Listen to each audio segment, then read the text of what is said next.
barang-barang kita, nikel-nikel kita, mau kita ekspor mau enggak kan, suka-suka kita. Jokowi bongkar habis rencana besar Uni Eropa, mereka ingin keruk habis hasil alam asal Indonesia. Segera keluarkan, kalau ada masalah lakukan tindakan-tindakan, meskipun sudah lumayan tapi baru lumayan, ini extraordinary, harusnya 100%.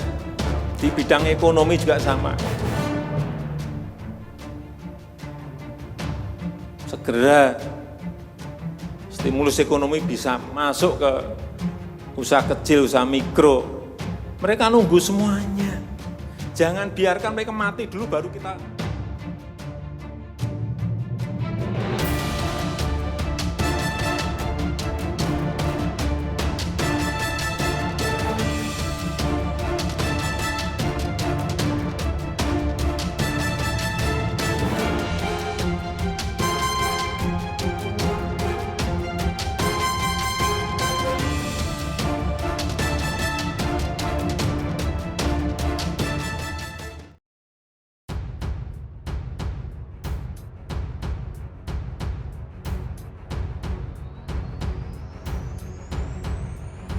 Pemerintah Indonesia sadar betul akan potensi sumber daya alam yang Indonesia miliki.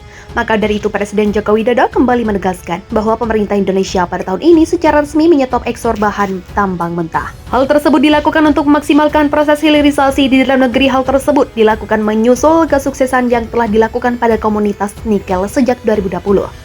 Pemerintah Indonesia telah menghentikan ekspor biji nikel, hasilnya nilai tambah bagi negara pun meningkat mulainya pendapatan biji nikel tersebut.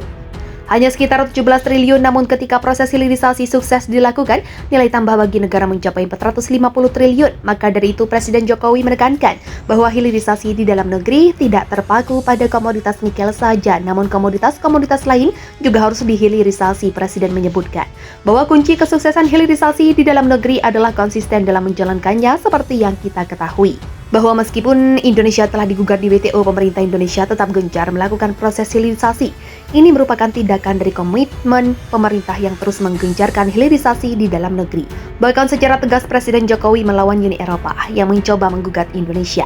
Perlawanan pertama Presiden Jokowi adalah dengan mengajukan banding atas keputusan tersebut. Gugatan tersebut jelas-jelas harus dilawan karena sepatutnya kita harus mengetahui latar belakang para penggugat tersebut adalah notabene negara-negara penjajah. Maka dari itu Presiden Jokowi dengan tegas memerintahkan para menterinya untuk melakukan banding dalam menyikapi gugatan Uni Eropa. Presiden Jokowi menyebutkan akan menyiapkan pengacara terbaik untuk mengajukan banding di WTO. Hal ini jelas merupakan langkah berani dari seorang Presiden Jokowi untuk melawan ketidakadilan ini.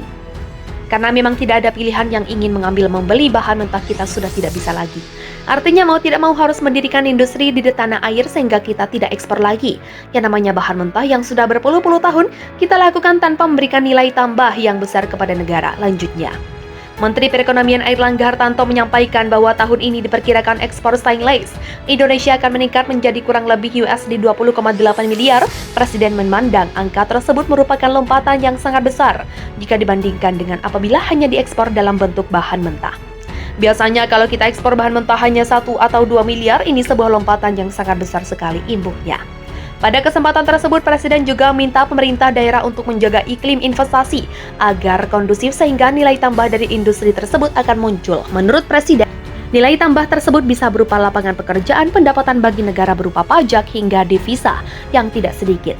Presiden Jokowi juga meminta agar pemerintah daerah bisa memberikan rasa aman kepada para investor untuk menjalankan aktivitas usahanya sehingga bisa meningkatkan nilai investasi di masa-masa yang akan datang.